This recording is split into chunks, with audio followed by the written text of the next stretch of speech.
தமிழ் மொழி என்றென்றும் வாழியவே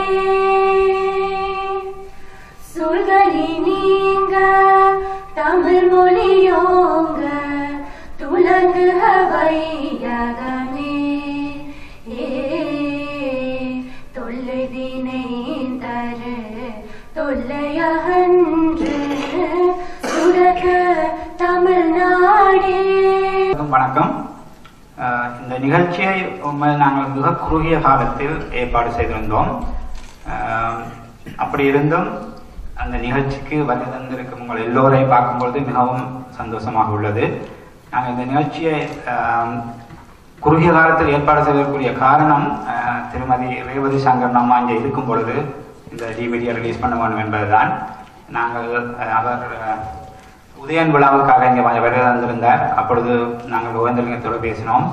அவர் இதில் கலந்து கொள்வதற்கு அவர் அனுமதி அளித்தார். ரேவதி அம்மாவும் சந்தோஷமாக தான் இதில் பங்கு பெற்றுவதாக கூறினார். அதனால் தான் நிறைய பேரை அழைக்க முடியவில்லை. எனவே இந்த குறுகிய காலத்தில் நாங்கள் கூப்பிட்டதுக்கு, அதாவது நாங்கள் அந்த அழைப்பை ஏற்று இங்கு வருகை தந்திருக்கும் உங்கள் எல்லோரையும் வருகை என வரவேற்பதில் பெருமகிழ்ச்சி அடைகின்றேன். நன்றி, வணக்கம். மலரே மௌனமா என்கின்ற இந்த திரைப்படத்தை இந்த மண்ணிலே நான் நினைக்கிறேன் இங்கே இருக்கின்றவர்கள் பல பேர் பார்த்திருக்கின்றார்கள். சிலர் படம் வெளிவதற்கு முதலே பார்த்திருக்கின்றார்கள் என்றால் எல்லோருமே நடித்தவர்களுக்கு தெரியும் படம் எப்படி இருக்கும். சுமார் 65,000 டாலர்களை செலவழித்து விட்டு படா அவர்கள் ஒரு 5 வருஷத்திலே வரவேற்புரையை ஆற்றிவிட்டு அமர்ந்திருக்கிறார்.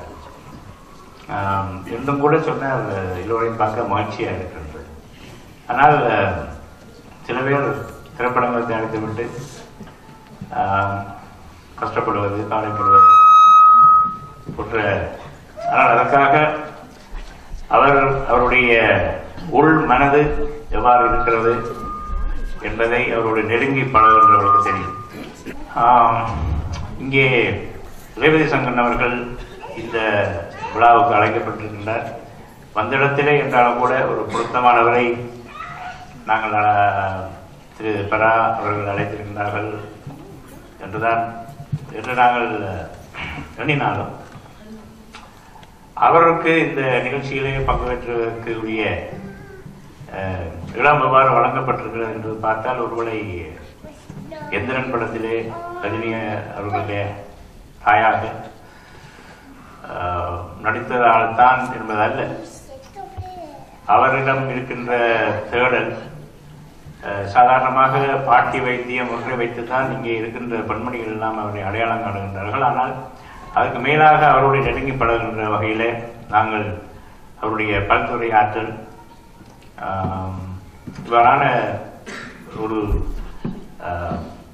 பல தேடல்களை, பல துறைகள் சார்ந்த அறிவு கொண்டவர்களை இந்த இடத்திலே நாங்கள் இந்த நிகழ்ச்சியிலே பிரதம விருந்தினராக கொண்டிருப்பது பெரும் மகிழ்ச்சிக்குரியது.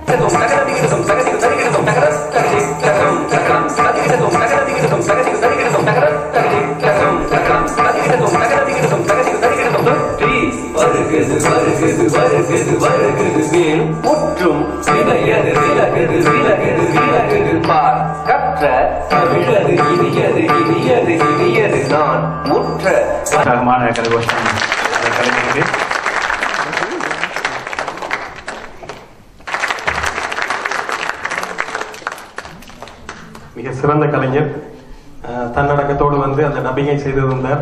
நன்றி சொல்லிடுவாங்க. தீபாவளி பலகாரம் சாப்பிட்டு வந்து இன்னொரு பலகாரம் தின்று விட்டேன். இந்த கோயிலும் கூட இந்த மகிழ்ச்சியான வேலையில் ஒரு சில கருத்துக்களை முன்வைத்து நான் வருகிறேன். அதாவது இந்த ஊரில் திரைப்படம் தயாரிப்பது என்பது ஒரு சாதாரண விஷயமே அல்ல. அது ஈடுபட்டு 2 படங்களை தயாரித்திருக்கின்றார்கள். அதே போல 27 படங்களை 20 படங்களை வைத்திருக்கிறார். உதயன் பத்திரிகையில் வெளியிட்டிருக்கிறார். அதை படிக்கலாம் நீங்கள். நான் ரசித்ததை சொல்கிறேன். கேமராவுக்கும் தேங்காய்க்கும் என்ன ஒற்றுமை என்று கேட்டார். கேமரா வேறு ஒரு சாமான், தேங்காய் வேறு ஒரு சாமான். ரெண்டுக்கும் எந்த ஒற்றுமை என்ன? இவர் சொன்ன தண்ணிலேயும் சொட்டு எடுக்கலாம். சினிமாவை நாங்கள் கொண்டு வருவதற்கு முதல் வழமை போல் நாடகத்துறையை ஊக்குவிக்க வேண்டும். இதே போன்ற பாராட்டு விழாக்கள் கந்த சஷ்டி தினத்திலே விரதத்துக்கு முன்னுக்கு நல்ல சைவ சாப்பாடுகளோடு இதே போல தொடர்ந்து நடந்தால் விழாக்களும் படங்களும் மக்களும் முன்னேறுவார்கள். நன்றி, வணக்கம். ஸ்வேதா அவர்கள் தயாரிப்பாளர் எஸ் பரராஜசிங்கம் அவர்களுடைய மூத்த புதல்வி.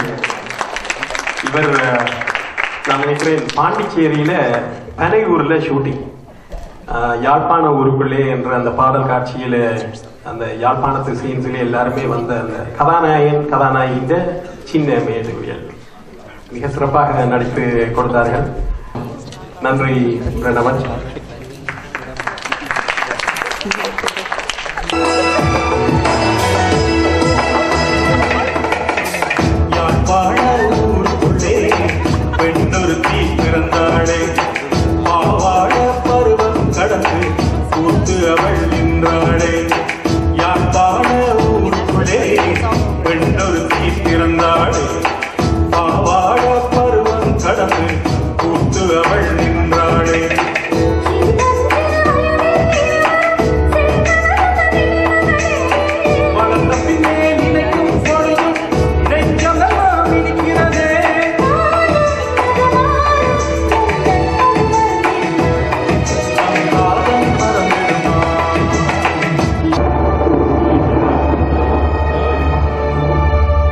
ஐயா, அமிக்காரங்கள் கிட்ட வந்துட்டாங்களா?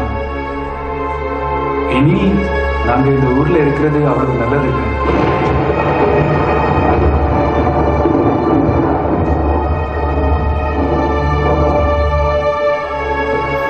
அப்பா, காலாகாலமா நாங்கள் வாழ்ந்த இந்த ஊரை விட்டுட்டு எங்க விழிக்கிறது? இந்தியாவுக்கு தான் போகும்.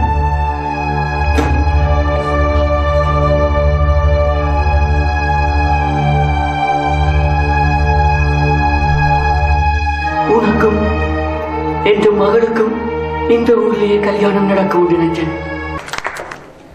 இந்த டிவிடி வெளியீட்டு விழாவை இங்கே நடத்துவதற்கு உதவியாக இருந்தவர் மாட்டம் வார்டு 7 கவுன்சிலர் எங்கள் அன்புக்குரிய லோகன் கணபதி அவர்கள். சொன்னால் நாங்கள் பார்த்துருக்கோம் எத்தனையோ பல நோர்த் அமெரிக்க கலைஞர்கள், குறிப்பாக ஜோர்ஜ் கொலோனி என்பவர் உங்களுக்கு தெரியும். அவர் ஆப்பிரிக்காவுடைய ஜெனோசைட்டுக்கு எதிரான ஒரு பெரிய ஒரு கலைஞர்.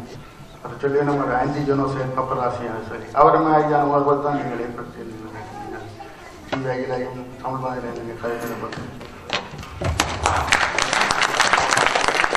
டைமண்ட்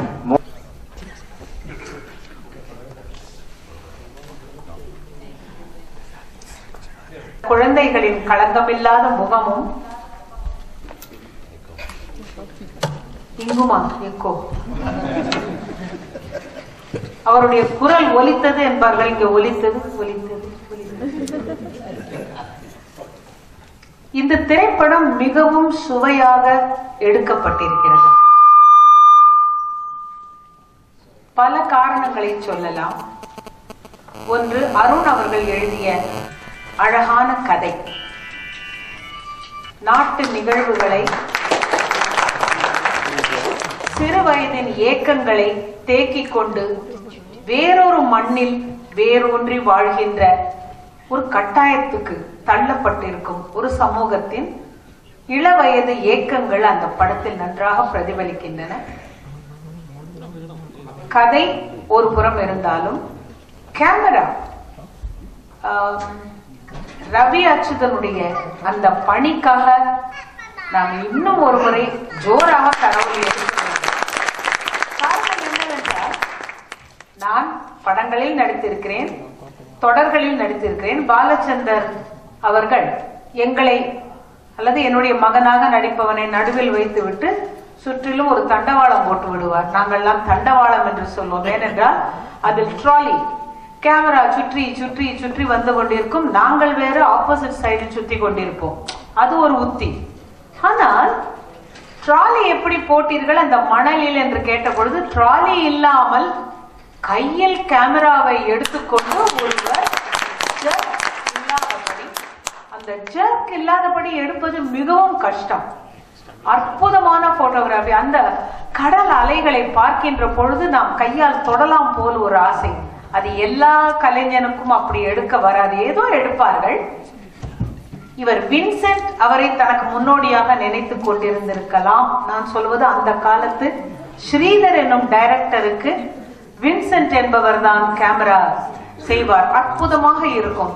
இப்படி சொன்னால் நினைவு வரும் உங்களுக்கு, சொன்னது நீதானா என்ற பாடலில் தேவிகா அவர்கள் சித்தாரை வைத்துக் கொண்டு பாடுவார். அவர் சித்தாருக்கும் அவருடைய முகத்துக்கும் நடுவில் கேமராவை வைத்து எடுத்திருப்பார். அந்த உணர்வுகள் மிகவும் அழகாக இருக்கும்.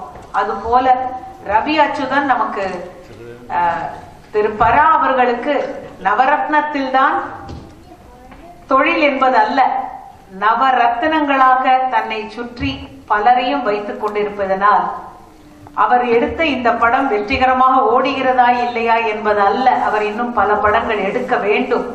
ஏனென்றால் மண்ணின் வாசனையோடு படங்களை தருவது குறைவு. மிகவும் நல்ல ஒரு படம். இந்த படத்தின் வெற்றியை பற்றி நாம் கவலைப்பட வேண்டாம், அடுத்த படம் வெற்றி படமாக அமையும்.